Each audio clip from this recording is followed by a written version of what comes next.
السلام علیکم ورحمۃ اللہ وبرکاتہ۔ الحمدللہ رب العالمین والصلاة علی رسولہ الکریم، اما بعد فاعوذ باللہ من الشیطان الرجیم، بسم اللہ الرحمن الرحیم۔ ولا تباشروہن وانتم عاکفون فی المساجد۔ اللہ رب العزت کلام پاک میں ارشاد فرماتا ہے کہ اپنی عورتوں سے مباشرت نہ کرو جبکہ تم اعتکاف کی حالت میں ہو۔ اعتکاف کے متعلق احادیث پاک میں آیا ہے، حضرت عائشہ صدیقہ رضی اللہ تعالی عنہا سے مروی ہے، آپ فرماتی ہیں کہ نبی کریم صلی اللہ علیہ وآلہ وسلم رمضان المبارکہ کے آخری عشرے میں اعتکاف فرمایا کرتے تھے۔ ابن ماجہ میں حضرت ابن عباس رضی اللہ تعالی عنہ سے مروی ہے کہ معتکف کے بارے میں حضور علیہ الصلاۃ والتسلیم نے ارشاد فرمایا کہ وہ گناہوں سے باز رہتا ہے اور نیکیوں سے اسے اس قدر ثواب ملتا ہے جیسے اس نے تمام نیکیاں کی، تمام نیکیاں اس نے کی، اس قدر اس کو ثواب ملتا ہے۔ امام حسین رضی اللہ تعالی عنہ سے حدیث پاک مروی ہے کہ جس میں آقا علیہ الصلاۃ والتسلیم نے فرمایا کہ جس نے رمضان المبارکہ میں 10 دنوں کا اعتکاف کر لیا تو وہ ایسا ہے جیسے کہ اس نے 2 حج اور 2 عمرے کیے ہوں۔ سبحان اللہ، یہ حدیث پاک میں اعتکاف کے فضائل آئے ہیں۔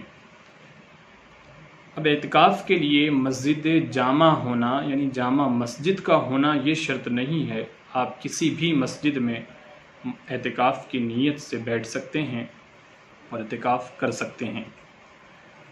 اعتکاف یہ سنت مؤکدہ علی الکفایہ ہے، یعنی شہر میں اگر کسی نے نہ کیا تو ہر کسی سے مطالبہ ہوگا، اور اگر کسی ایک نے اسے کر لیا تو سب بری الذمہ ہو جائیں گے۔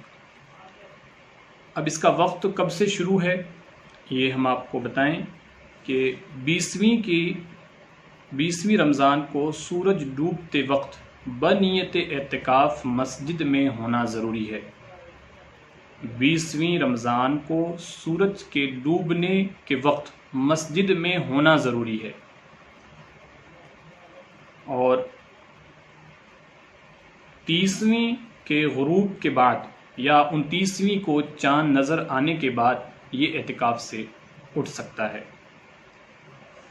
اب معتکف کے لیے یہ بہت ضروری ہے کہ وہ بلا عذر مسجد سے باہر نہ نکلے، اگر وہ نکلتا ہے تو اس کا اعتکاف فاسد ہو جاتا ہے۔ معتکف کو مسجد سے نکلنے کے صرف اور صرف 2 عذر شریعت میں ہیں۔ ایک تو حاجت طبعی کہ مسجد میں پوری نہ ہو سکے، جیسے کہ پیشاب ہے، پاخانہ ہے، استنجا ہے، وضو ہے، غسل کی حاجت ہو، تو یہ سب چیزیں چونکہ مسجد میں پوری نہیں ہو سکتی تو اس صورت میں وہ مسجد سے باہر جا سکتا ہے۔ اچھا، وضو اور غسل کے لیے بھی وہ ایک شرط لگائی گئی ہے کہ اگر اس کا انتظام مسجد میں ہے تو اب یہ وضو اور غسل کے لیے بھی مسجد سے باہر نہیں جا سکتا، اگر گیا تو اس کا اعتکاف فاسد ہو گیا۔ ہاں، اس چیز کا خیال رکھیں کہ جب وہ مسجد میں وضو یا غسل کرے تو وضو یا غسل کے قطرے مسجد میں نہ ٹپکیں، کیونکہ یہ جائز نہیں ہے۔ قضاء حاجت کو گیا تو طہارت کرنے کے فوراً بعد یہ مسجد میں لوٹ آئے، ٹھہرے نہ۔ اگر یہ ٹھہرا، بلا ضرورت ٹھہرا، تو یہ اس کا اعتکاف فاسد ہو جائے گا۔ اسی طرح اگر ایسی مسجد میں اعتکاف کیا جہاں جماعت نہیں ہوتی تو جماعت کے لیے نکلنے کی اجازت ہے۔ اگر وہ ایسی مسجد میں معتکف ہے کہ جہاں جماعت نہیں ہوتی تو اب یہ جماعت کے لیے کسی اور مسجد میں جانے کے لیے، جماعت سے نماز ادا کرنے کے لیے نکل سکتا ہے۔ معتکف نے دن میں بھول کر کھا لیا تو یہ اعتکاف فاسد نہ ہوا۔